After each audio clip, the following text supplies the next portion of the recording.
Bonjour et merci de recevoir le pain de vie chez vous. Les pharisiens reprochent Jésus et ses disciples de faire ce qui n'est pas permis de faire le jour du sabbat.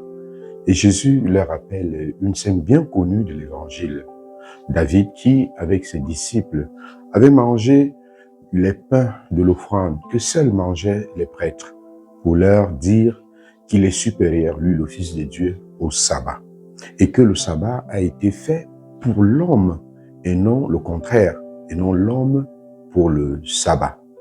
Oui, mes chers amis, Jésus nous enseigne ce matin.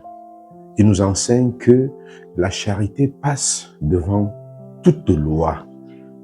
L'amour, la charité est la loi suprême. Quand il s'agit d'aimer, aucune loi ne doit arrêter le chrétien.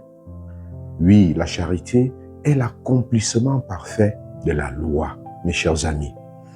Avec Jésus, nous entrons donc dans cette mouvance de l'amour qui est au-dessus de tout.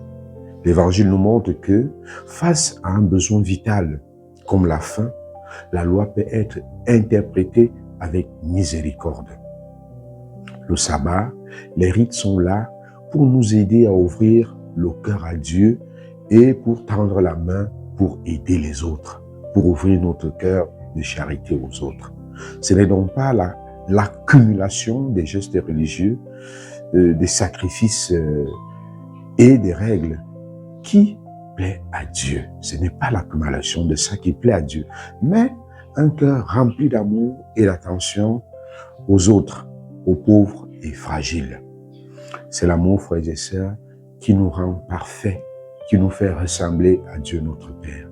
Il faut alors une certaine cohérence entre ce que nous célébrons et ce que nous faisons, ce que nous vivons au quotidien. Le témoignage par les actes, la mise en pratique de l'Évangile dans la vie quotidienne. Voilà ce qui plaît à Dieu.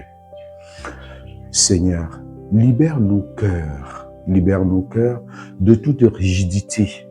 Donne-nous des cœurs à l'image du tien et apprends-nous, Seigneur, à aimer en parole et en acte comme toi. À tous et à chacun, nous souhaitons une très belle journée de la charité en acte, ce qui nous coûte pour témoigner justement notre foi. Bonne journée.